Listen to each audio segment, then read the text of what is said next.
अशोक खरातने अंधश्रद्धा आणि भोंदगिरीच्या नावाखाली बड्या बड्या नेत्यांना, राजकीय पुढाऱ्यांना, महिला आयोगाच्या अध्यक्षाला एवढंच काय शेकडो महिलांना वेड्यात काढलं, त्यांचं लैंगिक शोषण केलं.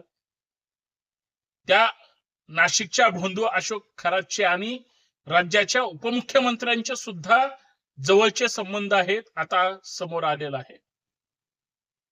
म्हणजे भोंदूगिरी करणाऱ्या अशोक खरातचे आशीर्वाद राज्याच्या उपमुख्यमंत्र्यांनी घेतले आणि त्यांच्याच आशीर्वादानं त्यांनी जे काही राजकीय कारनामे करायचे ते केले.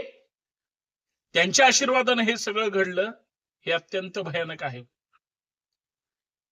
म्हणजे 50 खोक्यानी एकदम ओकेचा प्रवास किंवा शिवसेनेसोबत केलेली बंडखोरी आणि उद्धव ठाकरेंसोबत झालेली गद्दारी ही 40 आमदारांनी गुवाहाटीला ज्या पद्धतीनं रणकंदन केलं, त्या सुद्धा कारनाम्याचे मास्टर माइंड कोण असेल तर तो अशोक खरात आहे का, याचा सुद्धा एसआयटीनं खरं तर शोध घेतला पाहिजे. कारण थेट एकनाथ शिंदे साहेबांचे याच्या अगोदर फक्त फोटो सगळ्यांपर्यंत आले. राज्याचे सन्माननीय उपमुख्यमंत्री एकनाथ शिंदे साहेब हे खरातचे भक्त होते आहेत, हे आता सिद्ध झालंय. कारण या दोघांचे कमीत कमी 17 फोन कॉल्स, एक फोन कॉल कमीत कमी 22 ते 23 मिनिटाचा आहे. याचा अर्थ त्यांना जे काही बोलायचं असेल त्यांनी त्याच्यावर बोलले गेलेले आहेत. आणि सगळ्यात महत्वाचं, फोन कॉल 17 झालेत, व्हॉट्सअप कॉल किती शेकडो झाले असतील माहित नाही.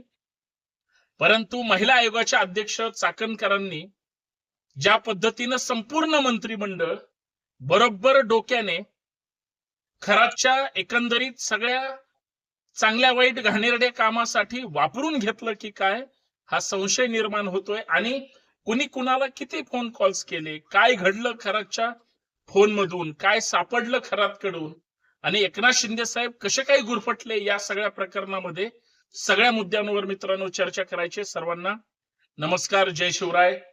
मी संतोष शिंदे, बंडखोर नेता या आपल्या हक्काच्या युट्यूब चॅनलवर मी आपल्या सर्वांचं स्वागत करतो. विनंती एवढीच आहे, व्हिडिओ शेवटपर्यंत पहा.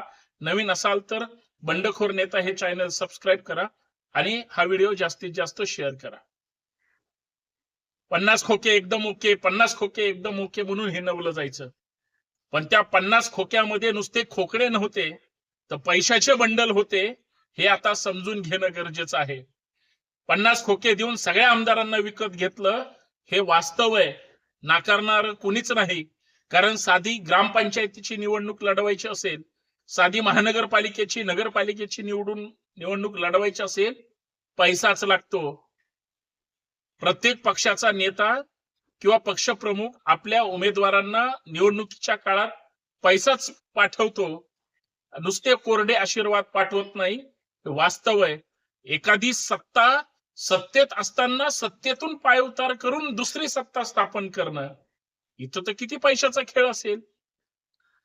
एका एका व्यक्तीला जर 50-50 खोके मिळाले असतील तर त्यांच्या आयुष्याचं कल्याण झालं, याच्याबद्दल कुणाला दुःख वाटायचं कारण नाही. परंतु हे शक्य कुणामुळे झालं असं कळतंय अजितदादांच्या बाबतीमध्ये, की काळी जादू करण्यात आली किंवा अजून त्यांच्या त्या बंगल्याच्या परिसरात काहीतरी टाकण्यात आलं. तिथपर्यंत गेलं कसं, टाकलं कुणी, आणि जवळच्या लोकांशिवाय हे घडलं नसावं, संशय घेतला जातोय. अहो, नुसत्या अजितदादांवरच नाही, एकनाथ शिंदे साहेबांपर्यंत संशय घेतला गेला. पण ज्यावेळेस आता सत्य समोर आलं, नुसते एकनाथ शिंदे साहेबांसोबत किंवा इतर नेत्यांसोबत फोटोच नाही तर स्वतः खरंच संभाषण झालेलं आहे. एकनाथ शिंदे साहेब किंवा श्रीकांत शिंदे यांच्या त्यांच्या कार्यालयातली फोटो खरातचे सगळीकडे समाज माध्यमांवर सर्वांनी पाहिले. पण त्याच्यापेक्षा पुढची गोष्ट आता, की यांचे जे 17 कॉल झाले त्याच्यापैकी 10 कॉल हे एकनाथ शिंदे साहेबांना त्यांच्या फोनवर खरातकडून आलेले आहेत आणि 7 कॉल एकनाथ शिंदे साहेबांनी स्वतः खरातला केलेले आहेत. त्या 7 कॉल मध्ये एक कॉल हा 22 मिनिटाचा आहे, दुसरा 12-13 मिनिटाचा आहे, बाकीचे जवळपास तसेच आहेत. म्हणजे यांची चर्चा काय झाली? आणि जर एखाद्या मोठ्या नेत्यासोबत एखादा भोंदूगिरी करणारा, महिलांचं लैंगिक शोषण करणारा, अहो बघा ना, ज्या महिला खरातनी वेटीस धरल्या त्या सुद्धा महिलांना लाडक्या बहिणीचं सरकारनं दिलेलं पॅकेज मिळतच असेल की. लाडक्या बहिणीची अवस्था खरातनं काय करून टाकली यासाठी ह्यांचे फोन कॉल झाले असतील का नाही, यांचे आर्थिक हितसंबंध असू शकतात, यांचे राजकीय हितसंबंध असू शकतात, किंवा यांना राजकारणातून काहीतरी खरातला मिळवायचे, साध्य करायचे, किंवा कुणाला तरी खुर्चीवर बसवायचे, पदावर बसवायचे, कुणाला तरी पाय उतार करायचे. या सगळ्या गोष्टी या चर्चेतून घडल्या असाव्यात, हे नाकारता येणारी गोष्ट नाही. पण याला जबाबदार कोण आहे? एकनाथ शिंदे साहेबांना खरातपर्यंत घेऊन जाणारी व्यक्ती कोण आहे? आम्हाला सगळं माहिती आहे. एकनाथ शिंदे साहेब आणि त्यांचा परिवार हा बैठकीचा साधक आहे, श्री सदस्य आहे. म्हणूनच आप्पा धर्माधिकाऱ्यांना महाराष्ट्र भूषण दिला होता एकनाथ शिंदे साहेबांनी. याच बैठकीच्या माध्यमातून कसा चुकीचा आणि वेगळा इतिहास मांडला जातो, शिवाजी महाराजांसोबत कसा रामदास चिटकून घराघरापर्यंत पाठवला गेला, याला महाराष्ट्रातल्या तमाम सच्च्या शिवप्रेमींनी विरोध केलाच. परंतु हे जे कपाळावर टिळे लावणारे वेगळ्या वेगळ्या महाराजांचे भक्त आहेत, ते खरातचे सुद्धा भक्त आहेत, हे एकनाथ शिंदे साहेबांनी सिद्ध केलं. पोलीस तपासातून बरंच पुढे येईल. मला त्यांच्यावर वाईट असे काही आरोप करायचे नाही, परंतु खरात सोबत झालेले एकनाथ शिंदे साहेबांचे कॉल्स हे खरातनं स्वतःच्या फायद्यासाठी सत्ताधाऱ्यांचा, राजकीय नेत्यांचा, पुढाऱ्यांचा वापर केला गेला असेल, एवढाच माझा संशय आहे. त्याचं कारण असं आहे की एखादा नेता एखाद्या बुवा बाबाकडे ज्यावेळेस जातो त्यावेळेस स्वसंरक्षणासाठी किंवा मी जे काही करतोय त्याला संरक्षण मिळावं म्हणून जातोय. आणि हा बोंधू खरात जर महिलांना फसवू शकत असेल, महिलांना इतक्या वाईट पद्धतीनं टेबलचा कॉर्नरच सोडला नाही या बिचारीने, तिथंच सगळ्यांना त्या ठिकाणी घेत होता, अशा व्यक्तीनं पुरुषांना फसवणं ही काही वेगळी गोष्ट नाही.